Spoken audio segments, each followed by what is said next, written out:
P S L 11 کے کھلاڑیوں کی نیلامی آل راؤنڈر فہیم اشرف کو اسلام آباد یونائیٹڈ نے 8 کروڑ 50 لاکھ روپے میں خرید لیا۔ ڈیوڈ وارنر 7 کروڑ 90 لاکھ روپے میں کراچی کنگز کا حصہ بن گئے۔ اماد وسیم اور حسین طلعت کو کسی فرنچائز نے نہیں خریدا۔ محمد جنید اور مہدی حسن معراج بھی انسولڈ رہے۔ آصف آفریدی اور محمد ذیشان کو بھی کسی فرنچائز نے نہیں خریدا۔ پی ایس ایل میں شامل تمام 8 فرنچائزز اپنے اسکواڈ کو حتمی شکل دے رہی ہیں۔ پلیئرز آکشن میں 880 کھلاڑی رجسٹرڈ ہیں۔ پی ایس ایل 11 کا آغاز 26 مارچ سے ہوگا۔ پاک فوج کے بارے میں اپوزیشن لیڈر کا بیان غیر ذمہ دارانہ ہے۔ قائد حزب اختلاف کے بیان سے تکلیف ہوئی۔ وزیر دفاع خواجہ آصف کا قومی اسمبلی میں اظہار خیال، کہا 5 سال میں 3000 سے زائد مجموعی شہادتیں ہوئی۔ ہم اس وقت حالت جنگ میں ہیں۔ ہم اپنے سیاسی مفادات اور اقتدار کی جنگ لڑ رہے ہیں۔ پاک فوج میں ہر صوبے سے تعلق رکھنے والے موجود ہیں۔ بلوچستان میں پنجابیوں کا شناختی کارڈ دیکھ کر گولیاں ماری جاتی ہیں۔ ان کے قتل پر بلوچستان سے کوئی آواز نہیں اٹھتی۔ وزیر دفاع خواجہ آصف کی تقریر کے دوران شور شرابہ۔ بلوچستان میں امن و امان پورے پاکستان کی ترجیح ہے۔ اگر ہم مضبوط ہیں تو بدترین دشمن بھی ہمارا کچھ نہیں بگاڑ سکتا۔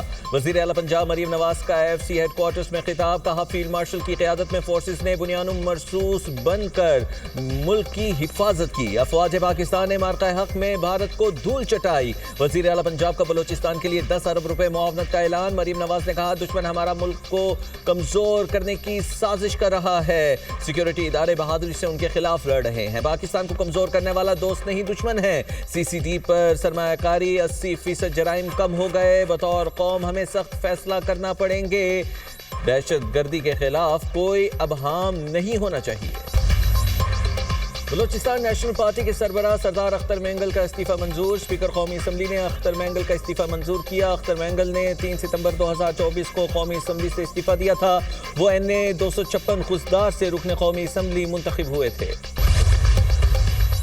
وزیر اعظم شہباز شریف غزہ پیس بورڈ اجلاس میں شرکت کے لیے 18 فروری کو واشنگٹن جائیں گے۔ شہباز شریف 19 فروری کو اجلاس میں شرکت کریں گے۔ 20 فروری کو امریکی صدر ڈونلڈ ٹرمپ سے خصوصی ملاقات ہوگی۔ وزیر اعظم کی عالمی رہنماؤں سے سائیڈ لائن ملاقاتیں بھی اسکیجول ہیں۔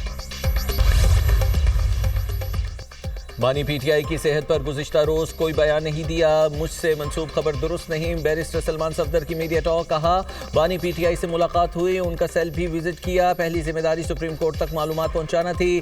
7 صفحات اور 22 پیراگراف پر مشتمل رپورٹ جمع کرا دی۔ انہوں نے مزید کہا علیمہ خان اور سلمان اکرم راجہ سے بانی کی صحت سے متعلق کوئی بات نہیں ہوئی۔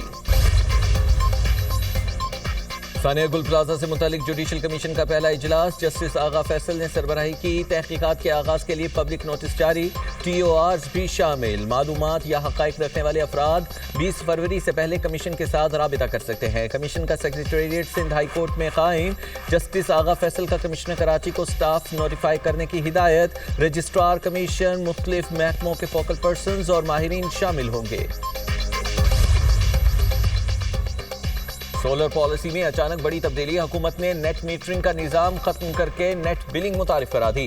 نئی پالیسی کے مطابق یونٹ کے بدلے یونٹ ایڈجسٹمنٹ ختم کر دی گئی۔ لاکھوں سولر صارفین پر اضافی مالی بوجھ پڑنے کا خدشہ۔ سولر صارفین 1 یونٹ بجلی گرڈ کو دیتے تھے تو بدلے میں آپ کا 1 یونٹ فری ایڈجسٹ ہو جاتا تھا۔ اب گرڈ سولر صارفین سے بجلی 8 سے 10 روپے فی یونٹ خریدے گا۔ جب اپ گریڈ سے بجلی لیں گے تو آپ کو مکمل ریٹیل ٹیرف دینا ہوگا۔ یہ ٹیرف تقریباً 50 روپے فی یونٹ تک ہو سکتا ہے۔ نئی پالیسی کا اطلاق فوری طور پر ہوگا۔ سولر صارفین سے متعلق دنیا نیوز کی خصوصی ٹرانسمیشن، نیٹ میٹرنگ اور صارفین کو درپیش مسائل سے آگاہ کیا۔ بنگلہ دیش میں عام انتخابات کا میلہ کل سجے گا۔ نئی حکومت کون بنائے گا؟ 51 جماعتیں، 2000 سے زائد امیدوار مد مقابل۔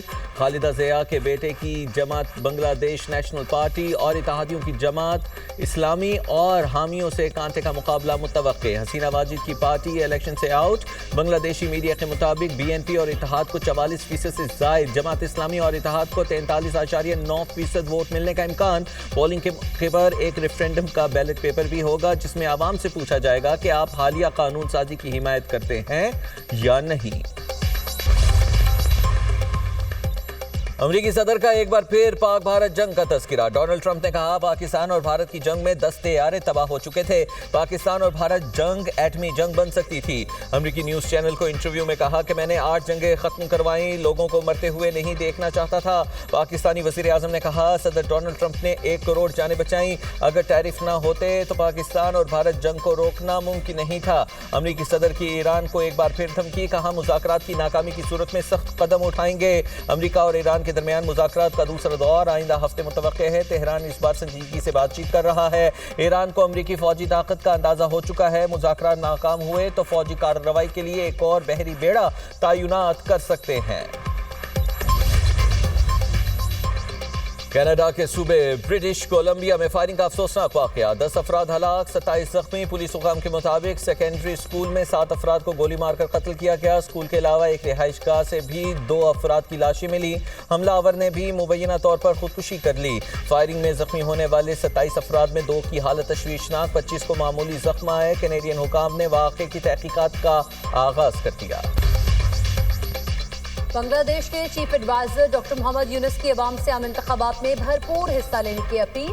इलेक्शन से कबल कौम से खिताब में कहते हैं अवाम बांग्लादेश का मुस्तकबिल तश्कील देने के लिए वोट दें। कौम के लिए फैसला कौन और मुस्तकबिल तय करने वाला लम्हा है। बांग्लादेश तब्दील आमरीत के बाद जमहूरी दौर में दाखिल हो रहा है। उम्मीदवार ज़ाती मफादात को बालाए ताक रखकर कौमी मफाद को तरजीह दें। इंतखाबी अमल में तशद्दुद या वोटर्स पर दबाव डालने की कोशिश बर्दाश्त नहीं की जाएगी। इंतखाबात के फौरी बाद इक़्तिदार मुंतखब नुमाइंदों के हवाले कर दिया जाएगा। बांग्लादेश में मुनसिफाना और शफाफ इलेक्शन के लिए तमाम इंतजाम मुकम्मल। 300 नशिस्तों पर बराह रास्त इलेक्शन होंगे। Chief election commissioner AMM Nasiruddin की न्यूज़ कॉन्फ्रेंस, कहा पार्लियामेंट में 50 नशिस्तें ख़वातीन के लिए मखसूस हैं। 90% पोलिंग स्टेशन पर CCTV कैमरे मौजूद हैं। 9 लाख से ज़ायद सिक्योरिटी एहलकार इलेक्शन के दौरान जिम्मेदारियाँ अदा करेंगे। इलेक्शन के लिए तमाम सियासी जमातों से मुशावरत की गई। वज़ीर ख़ारिजा इसहाक़ डार का तुर्की के हम मनसब हकान फिदान से टेलीफोनिक रब्ता। तर्जुमान दफ्तर ख़ारिजा के मुताबिक दोनों रहनुमाओं के दरमियान इलाकाई और आलमी सूरत हाल पर तफसीली तबादला ख्याल, बाहमी दिलचस्पी के उमूर समेत 2 तरफ़ा ताल्लुकात की मजबूती पर भी बातचीत। पाकिस्तान और तुर्की के दरमियान मुस्तक़बिल में भी करीबी राब्ते बरकरार रखने पर इत्तेफाक। पाकिस्तान और इंडोनेशिया का तरजीही तिजारती मुआहदे को जामे इक़्तिसादी शराकतदारी में बदलने पर इत्तेफाक। वज़ीर आज़म से इंडोनेशिया के वज़ीर सरमायाकारी की सरबराही में 5 रुकनी वफ़द की मुलाकात। 2 तरफ़ा ताल्लुकात को मज़ीद आगे बढ़ाने के लिए इंडोनेशिया के अज़्म का अयादा। शहबाज शरीफ का सदर इंडोनेशिया के लिए नेक ख्वाहिशात का इजहार, कहा पाकिस्तान इंडोनेशिया के साथ मुआशी ताल्लुकात को मज़ीद बेहतर बनाने का ख्वाहां है। पाकिस्तान और इंडोनेशिया के दरमियान दहाइयों पर मबनी बरादराना ताल्लुकात हैं जो वक्त के साथ मज़ीद मजबूत हो रहे हैं। सॉवरेन वेल्थ फंड के मॉडल पर इंडोनेशिया के तजुर्बे से फ़ायदा उठाना चाहते हैं।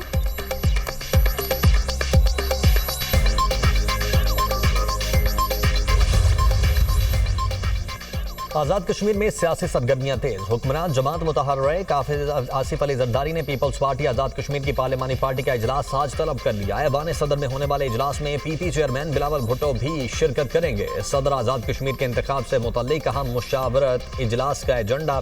डिप्टी स्पीकर के खिलाफ अदम एतमाद पर हतमी फैसला किए जाने का इम्कान। सियासी सूरत हाल और आइंदा जनरल इलेक्शन की हिकमत अमली पर भी गौर किया जाएगा।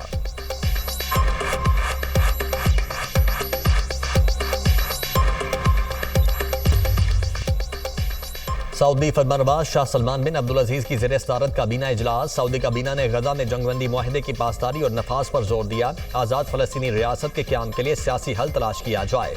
उर्दन और तुर्की से जौहरी ताउन के मुआहदे पर मुज़ाकरात की मंजूरी दी। सऊदी काबीना ने कतर से तेज़ रफ्तार इलेक्ट्रिक रेल मुआहदे की भी मंजूरी दी।